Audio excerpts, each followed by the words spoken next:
आज की कहानी का शीर्षक है तेनालीराम और उपहार। विजयनगर के राजा कृष्णदेव राय के दरबार में एक दिन पड़ोसी देश का दूत आया। वह राजा कृष्णदेव राय के लिए अनेक उपहार भी लाया था।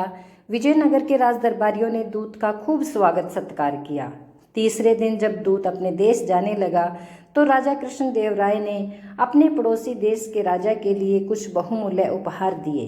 राजा कृष्णदेव राय उस दूत को भी उपहार देना चाहते थे, इसलिए उन्होंने दूत से कहा, हम तुम्हें भी कुछ उपहार देना चाहते हैं। सोना, चांदी, हीरे, रत्न, जो भी तुम्हारी इच्छा हो मांग लो। महाराज, मुझे यह सब कुछ नहीं चाहिए। यदि देना चाहते हैं तो कुछ और दीजिए। दूत बोला, महाराज, मुझे ऐसा उपहार दीजिए जो सुख में दुख में सदा मेरे साथ रहे और जिसे मुझसे कोई छीन भी न पाए। यह सुनकर राजा कृष्णदेव राय चकरा गए। उन्होंने उत्सुक नजरों से दरबारियों की ओर देखा। सबके चेहरों पर परेशानी के भाव दिखाई दे रहे थे। किसी की भी समझ में नहीं आ रहा था कि ऐसा कौन सा उपहार हो सकता है। तभी राजा कृष्णदेव राय को तेनालीराम की याद आई। वह दरबार में ही मौजूद था। राजा ने तेनालीराम को संबोधित करते हुए पूछा, तेनालीरामा, क्या तुम ला सकते हो ऐसा उपहार जो दूत ने मांगा है? अवश्य महाराज, क्यों नहीं। दोपहर को जब ये महाशय यहाँ से प्रस्थान करेंगे वह उपहार इनके साथ ही होगा। नियत समय पर दूत अपने देश को जाने के लिए तैयार हुआ। सारे उपहार उसके रथ में रखवा दिए गए। जब राजा कृष्णदेव राय उसे विदा करने लगे तो दूत बोला, महाराज, मुझे वह उपहार तो मिला ही नहीं जिसका आपने मुझसे वायदा किया था।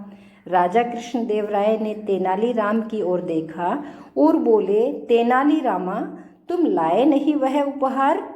इस पर तेनालीराम हंसकर बोला, महाराज, वह उपहार तो इस समय भी इनके साथ ही है, लेकिन ये उसे देख नहीं पा रहे हैं। इनसे कहिए कि जरा पीछे पलट कर देखें। दूत ने पीछे मुड़कर देखा, मगर उसे कुछ भी नजर न आया।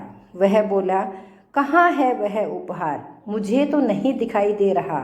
तेनालीराम मुस्कुराए और बोले, जरा ध्यान से देखिए दूत महाशय, वह उपहार आपके पीछे ही है। आपका साया, अर्थात आपकी परछाई। सुख में दुख में जीवन भर यह आपके साथ रहेगा और इसे कोई भी आपसे नहीं छीन सकेगा। यह बात सुनते ही राजा कृष्णदेव राय की हंसी छूट गई। दूत भी मुस्कुरा पड़ा और बोला, महाराज, मैंने तेनालीराम की बुद्धिमत्ता की काफ़ी तारीफ सुनी थी। आज प्रमाण भी मिल गया है। तेनालीराम सिर्फ मुस्कुरा कर रह गए। धन्यवाद।